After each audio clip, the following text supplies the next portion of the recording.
Welcome to Sales Bites by Journey, where we talk about everything you need to know to be a killer at sales. I'm your host, Will Jenkins. Let's get it. Hello and welcome to Sales Bites by Journey. My name is Will Jenkins, your host, and today I'm joined by the legendary Kyle Richards, VP of Sales at CloneOps. Kyle, how's it going? It's going well. Happy to be here today. Excited to talk to you and tell the story. Yeah, man, I'm looking forward to digging in a little bit. It's been really cool to see your career and also get to know you over the last few years, man. But for those that may not be familiar with the background, we'll do two things here real quick.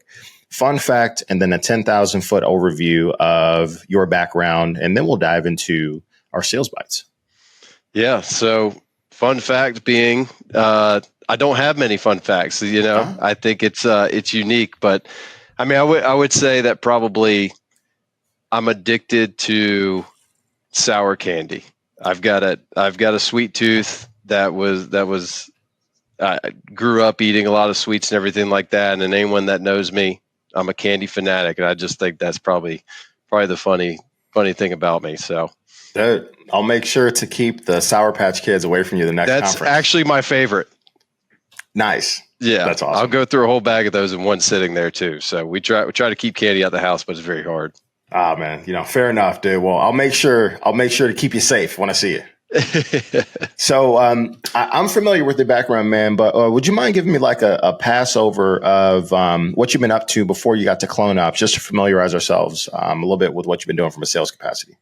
Yeah. I started probably 16 years ago. Their job market was a little bit different then. I graduated from Georgia Southern University in 2009, and it was just coming off the recession that we had. So honestly, I didn't know really what I wanted to do. I majored in business management. I had, explored kind of going into restaurant and hotels, and took a job down at Ruby Tuesday in Statesboro during college, and quickly realized that I probably didn't want to be in the restaurant industry there. So by happenstance, I kind of fell into a freight gig, and it was, before I'd really heard much about logistics, but happened to find an advertisement on Craigslist of all places, where for people watching, it was probably it was kind of like a job board, but it was like the Facebook marketplace back in the day. And I think since then it's a little bit sketchier now, but I saw this posting for Nolan Transportation Group, and they were hiring a logistics coordinator. No idea what it meant. Just kind of fell into it, got started there in a sales role, tiny brokerage at the time. I think I was like employee number 10 or 12, something there. And that kind of started the career. From there, I was with Nolan for about 10 years, moved into management after probably 3 or 4 of those years, opened an office, and got to work alongside our offices as well too, in the sales and operations, and got an opportunity to move over to the insurance side of the business. So it was an insurance agency that was writing truck insurance, and it was a little switch up from the pace of that. Insurance was a little bit slower, but still very kind of mindful of a sales process and the customer service along with that, and managing the policies and things like that. So I was at that agency for about 6 years prior to joining CloneOps, and got wind of the kind of AI on the horizon for the logistics space, and was familiar last fall with what CloneOps and David Bell were doing here, and kind of got an opportunity in the spring to join the team to help run the sales team here, and rest is history. Mind just running me through what CloneOps does and most of what you all are serving in the market. Yeah, so CloneOps in short is a communication platform, and what we do is build custom agents that can set out to handle task specific or duty specific jobs. So you take, for instance, tracking and tracing, carrier sales duties is kind of a lot where we've gravitated towards, just because of the volume of calls, the number of transactions that you go through, and our platform can connect to any system, any TMS, any CRM, and you basically can feed information into the agents that it can use during conversation, and can perform actionable kind of requests, or provide actionable kind of insights into whether it's a load from booking a load, or a specific function of the load life cycle, to handling it end to end there too. So nice. The big thing that we've kind of leaned into is the customization that our platform allows. It can sit on top of your TMS, run in the background with little to no interference from a human, and just send results, or it can sit side by side on a rep's dashboard and really kind of live day to day within it there too. But yeah, super helpful. I look at some of these tools that these brokers and carrier sales teams are getting, and I'd be excited about this stuff because That's awesome, it's crazy, man, what it can do. Yeah, it's a game changer from an efficiency perspective, and there's a lot of very interesting things you all are able to do to help the teams work more effectively and be able to spend more time on some revenue generating opportunities that help them move the business. The stuff that matters, you want to be in contact. I mean, like we said in the beginning, everything's around relationships, and the more time that you can spend building that relationship and not doing a task is more beneficial to that person and the company. How early at CloneOps would you say hire number 1, hire number 10, or really, really, really early? I think, yeah, they had because they started building the platform, so they had the kind of engineer team all kind of built out there. But yeah, I guess the end of February is when I officially joined, and I think the first actual employee, I would say. Yeah. So, and I think that's when we got connected. I'd been familiar with what you were doing at Journey, before that, but you were helping Dave get everything off the ground, which was awesome to see. So, got to shake it up with you for a couple months there as we got stuff rolling. All right. Awesome, Kyle. Well, I appreciate you joining us here on Sales Bites today. We're going to dive in and talk about selling at a startup. So you've sold at developed organizations. You sold at organizations that were startups that grew into large players in the space today. And now you're helping to build another startup. So what's the difference between selling at the two? Oh, man. Starting, we had to start everything from scratch. So, there's really no wrong because everything you're building, you're kind of laying the pavement as you go, which comes with pros and cons, right? You can set it up correctly, getting started. But you kind of take for granted some of the times you come in where there's an established CRM, maybe there's established amount of leads, the contacts. You've got the kind of buying profiles, things like that. You got your sales strategy, sales scripts, documents, all that's done. We had to create all that from scratch, and it's time consuming to get all that, especially with a product that's been evolving. Like our messaging, back from February, March is much different than it is today, just because our platform's kind of accelerated so much, and we've added so much to it. But you take for granted having all the sales material and being able to fill that out, and it's very important not to get caught up in kind of non-revenue producing activities at the beginning as well too. You might be staying busy, right? You're very active and stuff like that, but you're not really focused on task at hand, and that's very easy to kind of lose track of in a startup because there's so much to do, and you're wearing so many different hats. But you're brought on, especially my position for CloneOps. Like I'm here, I'm the lifeline of the sales, like, and we need sales to survive so we can keep, growing and everything. So, being able to kind of stay focused on task at hand, nothing matters at the end of the day. If you're not making connections, you're not building these relationships, and you're not getting, prospects to use the product. And the product doesn't go anywhere if those prospects don't use the product and they're blown away by it, right? That you got to have them to where they're wanting more. But it's definitely been a challenge getting everything off the ground. Good thing is we've filled some positions over here that have been super helpful. Obviously, you in the beginning getting stuff off the ground with the CRM and things like that. But we've had everybody jump in. We've got an amazing marketing team. We've got Alan, who's our VP of Ops. I got to give him a shout out too, because he's been very hands on with kind of coordinating everything, helping us put together material and information that we need. So we got a good team. It takes a village. It really does. Totally. But understanding that you got to stay focused on task at hand. And that's creating connections. You don't need the CRM to be integrated with everything and work seamlessly and be completely automated.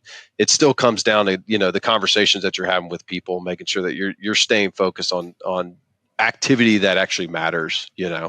Totally. So when you think about developing what your pitch may be, let's think, you were one of the early hires at Nolan. Now, a powerhouse organization, a household name. How different was it in the beginning with the pitch versus end of your tenure? And then we can do the same with CloneOps, right? Beginning, figuring out messaging, now more developed with clients under the belt as you guys are rolling everything out. How different is the two? Because I mean, I can imagine very, very different. How different are the two? It was very different. I remember when my first seat at Nolan, I was back so that we were in a small office building. We had probably like 5 sales up front, and then we had two accounting people in the back. And I was seated in the accounting people, or with the accounting people in the back, and it was just, here, dial this list. And I'm just like, what am I telling them? Like, I don't know what to tell them. They're just like, just tell them, just ask if you can move a load for them. Hey, just ask them to quit. Like, okay. I was like, okay, like, figure it out. And we obviously started putting together scripts and kind of a process to it. But I mean, it was like pen and paper leads that we'd print off of the scrap recycling industries, and we'd go to their website and jotting stuff down. It was we didn't really have a CRM at the time. So, we started rolling that out. We kind of built our own CRM within our system and started, we did our first training class at Nolan. I think that's when we really started to kind of put together all our material, all our sales training material. Cause at the time, I think there was like seven or 8 offices, and every office did something their way. Like there was no one way to do things. And then we finally did like a hiring class. I think it was in the spring or summer of 2014. We did like our first sales class. I think it was like 25 people. A lot. I mean, it was an awesome kind of time. We brought them in for a week, but doing that, we had to put together all our material. We really had to kind of, hone in on SOPs, best practices, here's how you do it. We really had like a process to it at that point.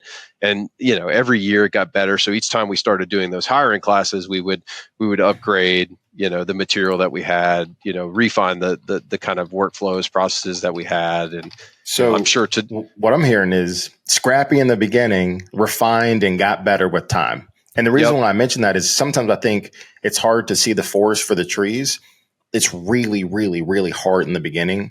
You start to learn things and you're always iterating those processes over time. Yeah. I think in the early days, like we created very well-rounded brokers too, because you weren't like siloed in departments. Like we didn't have a carrier. We were cradle to grave. So you were a salesperson, and you were the carrier sales, you were the back office, you were the booking, you were the carrier packet person. Like you did all that, but you understood what went into every aspect of each role, each job. And you were very well-rounded. And like, we did notice that, as you continue to hire and you remove or create, additional departments to help support those people. The people that were coming out, they were great, but they were very one dimensional, too. And that's, I think for where we're at CloneOps, we've, for the size and time that we've been around, we've built a really good team that's kind of taken some of these departments, but we're scrapping it out. We're figuring stuff out. Refining the processes. We're moving at a lot quicker pace, where Nolan, it was kind of over like a 5, 6 year, 7 year, time period to when we really started to kind of put everything together. We're now doing it in months, just because you have to. You got to have your stuff together. I think in this tech sales world, people want to feel organized. It's not a go get it and then we'll figure it out, thing. So I think we've kind of been forced to move a little bit quicker, but also I imagine, a year from now, it's going to look a lot different too, from where it's at today. So, I mean, one of the things I had to learn at building startups and being part of early stage organizations is that you have to be adaptable. Have you noticed that as something that's important as you work with a team or with new people that maybe haven't been a part of a startup, because it is chaotic? It's a love-hate. I mean, you either love it or you hate it. Some people thrive in the chaos and they're able to multitask, and other people want to, they want to sit there and they want to run down the road where, there's barriers and guardrails on it too. And there's nothing wrong with either. I think you got to be wired a little bit differently to do the startup stuff. I mean, you've got to kind of have that go with the flow kind of attitude and understand that you're going to figure stuff out. You can't get frustrated. You can't play the blame game too. And that's what you really need is, you need team players. You need people that are on board that understand that, you're figuring stuff out, but you also shouldn't accept that things are the way that they are now, right? You're part of the process. You're part of making it better. And if it doesn't get better in time, like, you only have yourself to look at. That's why you're in that role. That's why you're trusted, in this startup kind of phase. But I mean, I think it's created a lot of character for me. I mean, it comes with a lot of struggles, and I wouldn't trade any career move that I've had. It's everything is kind of made me who I am today, and it's come with some ups and downs, and I've had some questions and uncertainty at the time too, but it's made me better. That's for sure. Yeah, I know what I'm capable of. I understand my strengths and my weaknesses much better today than I did. I was probably a little naive, probably 10, 15 years ago there too, but I've really learned a lot about what I'm good at, what I excel at, and really what I'm not good at. And I always try to work on those weaknesses there too, but can be easily exposed. Yeah, man. I mean, pretty quickly. Sometimes you can't hide, but it's good to have that exposure because it teaches you what to work on. And you may not get that in a developed organization where you've got all the guardrails and you can kind of hide behind some things because there's so much structure. And that's a benefit for you if you're trying to grow.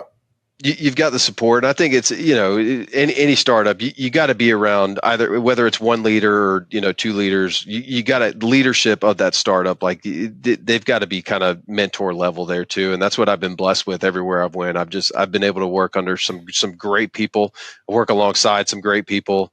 And that's what it boils down to. Do you believe in the mission, and do you believe it, in the mission of who you're doing it with? It's so important. So you're ready to go, because it is a battle. You got to go to battle, and you got to talk yourself. You get up in the morning, you're like, I'm ready to go. I'm ready to go to war today. Let's do it. It's a battle every day, man. I'm going to go ahead and recap some of the notes that I took, and then let me know if there's anything I left out or anything else you want to touch on. So you talked about laying the pavement as you go. So in a startup, you're building everything from scratch. You are the first person to have that first enterprise conversation or that first implementation conversation. So building that stuff from scratch, you have to be comfortable with that. Focus on revenue producing activities. So don't get caught in the busy work, because sales is the lifeblood of this business, and we need to add new logos to keep this thing going. Got to stay scrappy. Things do get better over time. So it's going to be tough in the beginning, and you'll start to develop processes over time. You have to move quick. You need to be agile. You need to be able to think quickly and keep things moving forward. Love this one, but you said don't play the blame game. You need to be a team player. You're all responsible for getting to the end result, so we're not going to blame shift. And then you are also part of making it better. So being part of an early stage startup is being someone willing to take those things on that are really hard and ambiguous. So those are really great tips, man. Yeah, no, and I think it's a badge of honor. I mean, when you get through it too, and you look back, it's not about that endpoint. It's that journey, man. It's everything that you've done and accomplished over that time, and it can be very rewarding. Be able to overcome. It's important also too to really understand like a work-life balance too. You can work hard without killing yourself, but you're better off for everybody making sure that you're able to take a break here and there, and that doesn't sacrifice quality at work or anything like that. But if you're trying to go full steam 100 miles an hour, I'd rather you run at a good rate for 2-3 years versus trying to burn yourself out in six months or something like that. So you got to be able to you got to live your life is what I've learned.